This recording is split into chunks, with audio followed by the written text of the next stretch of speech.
Hello guys, good morning. Welcome and welcome back to our channel. This is Ina on dressmaking and crafting on how to make a pattern for polo barong.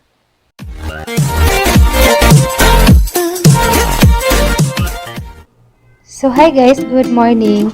So this is all the materials needed. First step is we're going to fold the pattern paper with 1 inch. Next is we're going to make a border line with 3 inches apart, and this is our shoulder level, and mark the corner as letter A.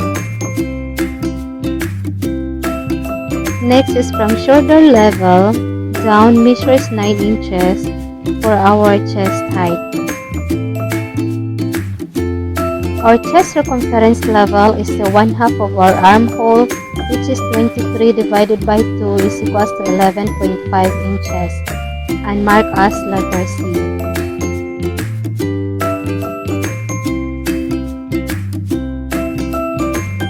Next is our full length level. This from shoulder level measures 27 inches downward, and mark as letter D.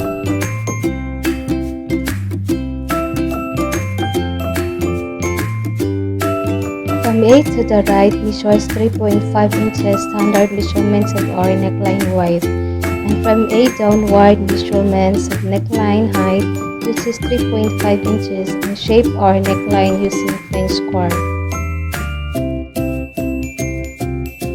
From A to the right measures the 1/2 of shoulder, which is 16 divided by 2 is equals to 8 inches, mark as letter F, and F downward measures 2 inches, mark as G. Then A to G, connect with a diagonal line using our ruler.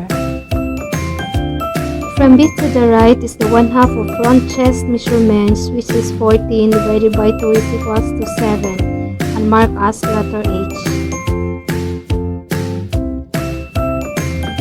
From C to the right is the 1/4 of chest circumference, which is 42 divided by 4 is equals to 10.5 inches, and mark as letter I, and shape our armhole using our French square.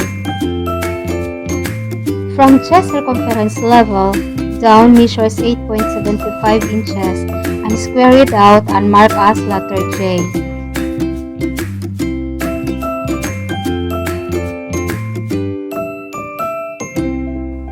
Next is from J, make an angle and measures 1 inch, mark as letter K. Next is from D to the right is the 1/4 of hip circumference, which is 40 divided by 4 is equals to 10, plus 1 for the slit both sides is equals to 11. Then square it out and mark as letter L.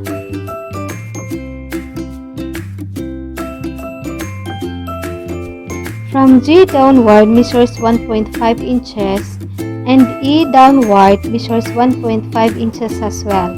Then connect with the diagonal line, and that is our final front shoulder.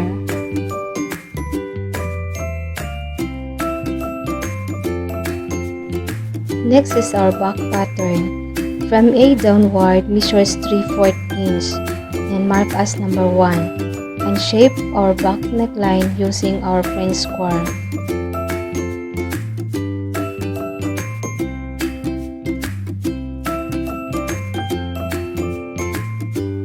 From G upward measures 1.5 inches, and E upward 1.5 inches as well. So that is our back shoulder.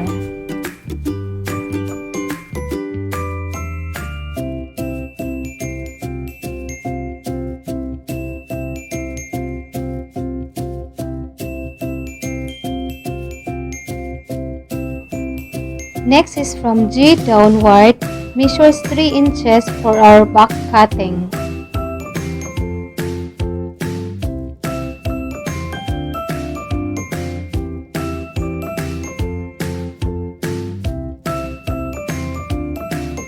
Next is from H to the right measures 1/2 inch, and connect G to H using our hip curve, and shape our back armhole using our French curve.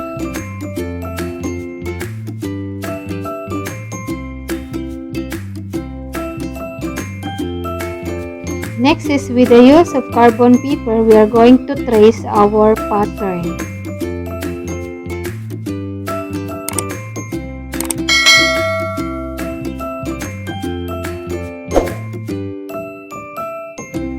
In my case guys, I trace the front pattern using the pencil. So note guys, the black pen is our front pattern.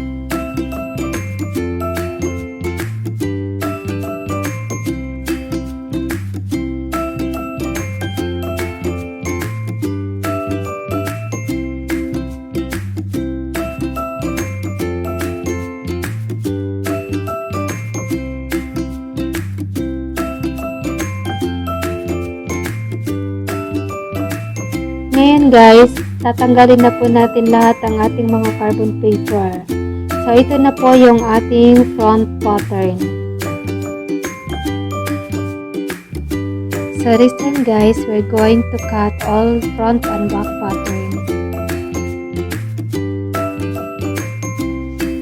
So guys, abangan nyo po yung part 2 nito, yung paano magtabas sa tela gamit ang ating pattern.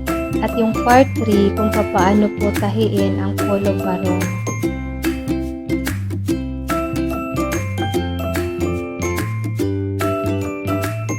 So ngayon naman guys, yung ating ikakat is yung ating back pattern. Sundan lang natin yung red pen kasi yun po yung ating back.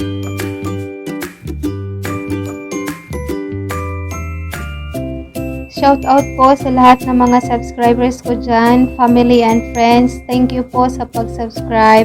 At wag po kayong magsawang manood sa video namin guys. Marami pong salamat. Take care and God bless. So guys, ito na po yung final lang ating polo barong pattern. So tapos na po tayo guys. Marami pong salamat. Yung po palang collar at saka sleeve guys, mayroon po akong bukod na video tutorial nun. Panoorin nyo po rin yun guys para makita nyo yung kabuuan ng polo barong. So that's all guys. Thank you for everything. And please don't forget to like and subscribe. And support our channel guys. Thank you. God bless us all. Bye-bye.